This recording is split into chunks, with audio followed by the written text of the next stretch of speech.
அதிகாலை 4 மணிக்கு கண் விழித்த சீனிவாசன் காசி நகரில் அவர்கள் தங்கியிருந்த லாட்ஜில் குளித்து முடித்துவிட்டு ஒரு காவி வேட்டியை உடுத்திக்கொண்டு சில பூஜை பொருட்களையும் எடுத்துக்கொண்டு அறையை விட்டு வெளியே வந்து நடக்க ஆரம்பித்தார்.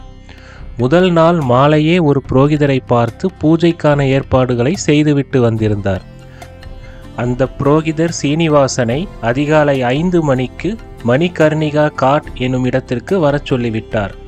சரியாக காலை 4:30 மணிக்கு மணிகர்ணிகா காட் என்னும் இடத்திற்கு வந்து சேர்ந்த சீனிவாசன் புரோகிதரை எதிர்பார்த்து காத்திருக்க ஆரம்பித்தார்.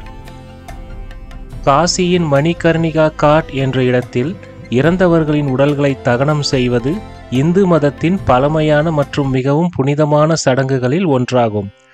சீனிவாசன் பார்க்கும் பொழுது இறந்தவர்களின் உடலை கங்கையில் குளிப்பாட்டி நெய் மற்றும் சந்தனம் ஆகியவற்றால் மூடப்பட்ட மரக்கட்டைகளின் மீது வைத்து எரியூட்டி கொண்டிருந்தார்கள். அதிகாலையிலேயே சடலங்களை வரிசையாக கிடத்தியபடி இறந்தவர்களின் உறவினர்கள் காத்து கொண்டிருந்தார்கள். சடலங்களை எரியூட்டும் இடத்திலிருந்து 100 மீட்டர் தொலைவில் ஒரு படித்துறையில் உட்கார்ந்து கொண்டிருந்தார் சீனிவாசன். பல வகையான மலர்கள் மற்றும் சந்தனத்தின் நறுமணம் காற்றில் மிதமாக கலந்திருந்தது. சில அகோரிகளும் சாதுக்களும் ஆங்காங்கே கங்கையில் நீராடி கொண்டிருந்தனர். சரியாக 5 மணிக்கு புரோகிதர் வந்து சேர்ந்தார். என்ன சார், சீக்கிரமே வந்துட்டீங்க போல இருக்கு. ஆமாம் சார். இறந்தவங்க உங்களுக்கு என்ன வேணும்? என்னோட மாமியார். அவங்களுக்கு வேற ஆண் பிள்ளைங்க யாரும் இல்லையா? இல்லை சார், என் மனைவி தான் அவங்களோட ஒரே பொண்ணு. சரி, உட்காருங்க என்றபடி புரோகிதர் காரியங்களை செய்யத் தொடங்கினார். சீனிவாசன் தான் கொண்டு வந்திருந்த பூஜை பொருட்களை அவரிடம் கொடுத்துவிட்டு ஒரு சிறிய அஸ்தி கலசத்தை பைக்குள்ளிருந்து வெளியில் எடுத்தார். அதை பார்த்த புரோகிதர், அஸ்தியை இப்பதான் கரைக்கிறீங்களா என்றார். இல்லைங்க, ஏற்கனவே திருச்சி காவிரி ஆற்றுலையும் ராமேஸ்வரத்துலையும் கரைச்சிட்டோம். காசியில் கரைக்கிறதுக்கு கொஞ்சம் எடுத்து வச்சிருந்தோம். சரி, அதை விசர்ஜனம் பண்ணுறதுக்கு முன்னாடி தலை முழுகிட்டு வாங்க. சீனிவாசன் கங்கை நதிக்குள் இறங்கி மார்பளவு தண்ணீரில் நின்று கொண்டு 3 முறை முங்கி எழுந்துவிட்டு படிகளில் ஏறி புரோகிதருக்கு அருகில் வந்தார். புரோகிதர் மந்தார இலை மீது சிறிதளவு தர்ப்பையை பரப்பி அதன் மீது அஸ்தி கலசத்தை வைத்து பிறகு அதனுடன் சிறிதளவு தர்ப்பை புல்லை வைத்தார்.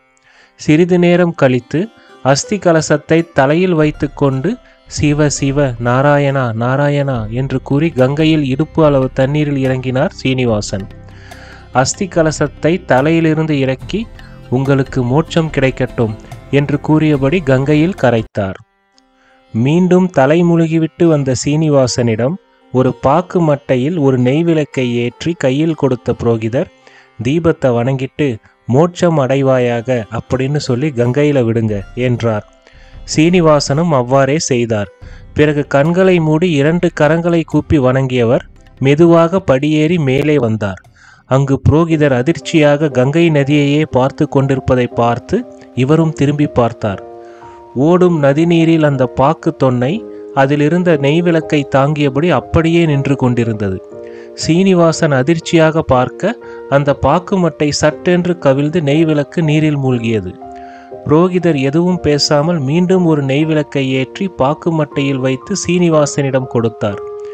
சீனிவாசன் மீண்டும் அதை வணங்கியபடி நதிநீரில் வைக்க அந்த நெய் விளக்கு இருந்த பாக்கு மட்டை நதிநீரின் வழி செல்லாமல் அதை எதிர்த்து சில வினாடிகள் அதே இடத்தில் மிதந்தபடி நின்றுவிட்டு சட்டென்று நீருக்குள் மூழ்கி அணைந்தது. புரோகிதர் அதிர்ச்சியுடன் கண்களை மூடி ஓம் நமச்சிவாய என்றார். அங்கு நீராடி கொண்டிருந்த சாது ஒருவர் இவர்களுக்கு அருகில் வந்து, கோன் மாறா, இறந்தது யாரு என்றார். அதற்கு புரோகிதர், உஸ்கி சாஸ், இவரோட மாமியார் என்றார். அந்த சாது புன்னகையுடன், அவருக்கு இப்போதைக்கு மோட்சத்துக்கு போக விருப்பமில்லை, ஏதோ நிறைவேறாத ஆசை இருக்கு போல என்று ஹிந்தியில் கூறிவிட்டு அங்கிருந்து நகர்ந்து சென்று விட்டார். சீனிவாசன் அதிர்ச்சியுடன் புரோகிதரை பார்க்க புரோகிதர் தலையை குனிந்தபடி தீவிரமாக யோசித்துக் கொண்டிருந்தார். குன்னூர் பந்திஷோலா என்ற இடத்தில் ஒரு ஆடி கார் சென்று கொண்டிருந்தது. காரை சீருடையணிந்த டிரைவர் ஓட்டி கொண்டிருக்க பின் சீட்டில் இறுகிய முகத்துடன் உட்கார்ந்து கொண்டிருந்தான் செல்வராஜ். 33 வயது, மாநிறம் மற்றும் நேர்த்தியான உடல்வாகுடன் கோட் சூட் அணிந்தபடி இருந்தான். அவன் மடியில் தலை வைத்து உறங்கிக் கொண்டிருந்தால் அவனுடைய 4 வயது மகள் சோஃபியா. அவள் தலையை வருடி கொடுத்தபடி கண்களை மூடியபடி இருந்தான் செல்வராஜ். அவன் கண்களில் கண்ணீர் வழிந்து காய்ந்த தடம் தெரிந்தது. தேயிலை தோட்டங்கள் நிறைந்த சன்செட் வியூ பாயிண்ட் என்ற இடத்தை கார் கடந்து செல்லும் போது சில நினைவலைகள் அவனை கடந்த காலத்திற்கு கொண்டு சென்றது. பழைய நினைவுகளில் மூழ்கிய செல்வராஜுக்கு தானாக ஒரு விரக்தி புன்னகை அவனுடைய முகத்தில் பூத்தது. அதே நேரம் அந்த ஆடி கார் தார் ரோட்டில் இருந்து ஒரு சிறிய மண் பாதையில் திரும்பி சில நிமிட பயணத்திற்கு பின் கிரேஸ் ஆர்ச்சர்ட் என்ற கல்லால் செதுக்கப்பட்டிருந்த பெயர் பலகையை கொண்ட மாளிகை முன்பு நின்றது. Sophie, wake up. சோஃபியா அரை தூக்கத்தில் கண்களை திறந்தபடி எழுந்தவள் அந்த இடத்தை பார்த்தவுடன் அவள் முகத்தில் ஒருவித பயம் தெரிந்தது. காரிலிருந்து செல்வராஜ் இறங்கியவுடன் சோஃபியாவும் இறங்கி அவனுடைய கையை பிடித்து கொண்டாள். அந்த இடத்தை சுற்றிமுற்றும் பார்த்த சோஃபியாவிற்கு அவளுடைய பிஞ்சு முகத்தில் தானாக கண்ணீர் வழிய ஆரம்பித்தது. டாடி, நான் போய் ஹேசலை பார்க்கட்டா? Yes Sophie.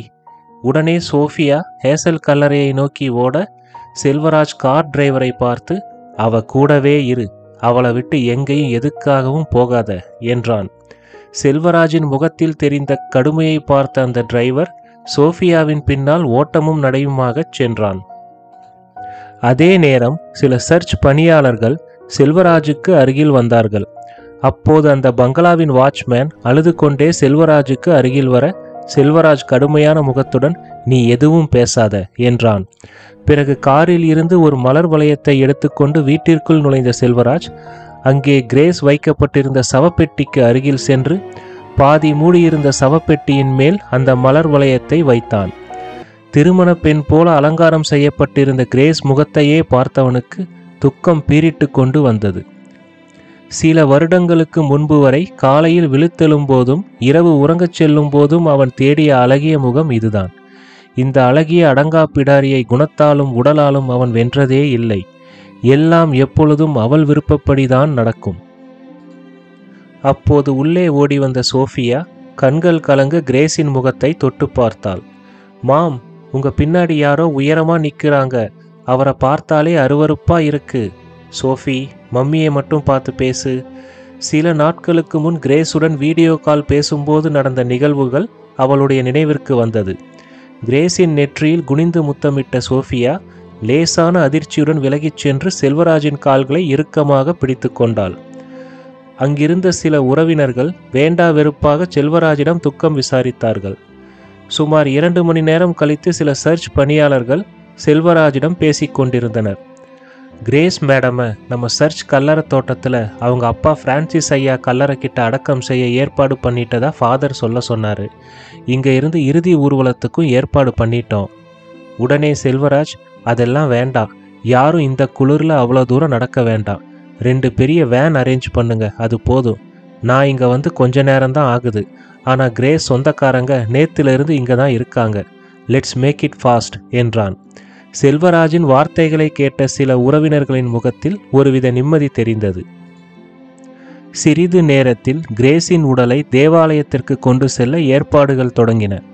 அப்போது அந்த பங்களா வாட்ச்மேன் செல்வராஜுக்கு அருகில் வந்து ஐயா என்று பவ்யமாக நின்றான். செல்வராஜ் எரிச்சலாக அவனை பார்க்க, அவனோ, ஐயா, கிரேஸ் பாப்பா அடிக்கடி சொல்லிக்கிட்டே இருப்பாங்க, அவங்க இறந்தா ஹேசல் பக்கத்தில் தான் அடக்கம் பண்ணணும்னு சொல்லிக்கிட்டே இருப்பாங்க என்றான். செல்வராஜ் அவனுடைய தோளை தொட்டு, பீட்டர், கிரேஸை அவளோட அப்பா பக்கத்தில் தான் அடக்கம் பண்ண போகிறாங்க, நீ உன்னோட வேலையை மட்டும் பாரு என்றான் சற்று கோபமாக. ஐயா, பீட்டர், நான் உன்கிட்ட மரியாதையாக நடந்துக்கணும்னு பார்க்குறேன், அதை கெடுத்துக்காத.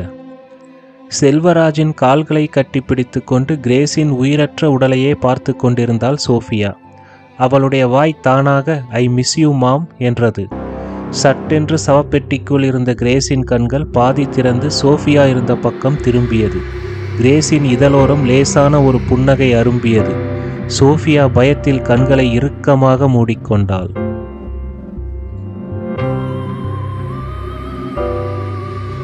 இந்த வீடியோ உங்களுக்கு பிடிச்சிருந்தா லைக் பண்ணுங்க, உங்க ஃப்ரெண்ட்ஸுக்கு ஷேர் பண்ணுங்க, எங்க சேனலை சப்ஸ்கிரைப் பண்ணுங்க.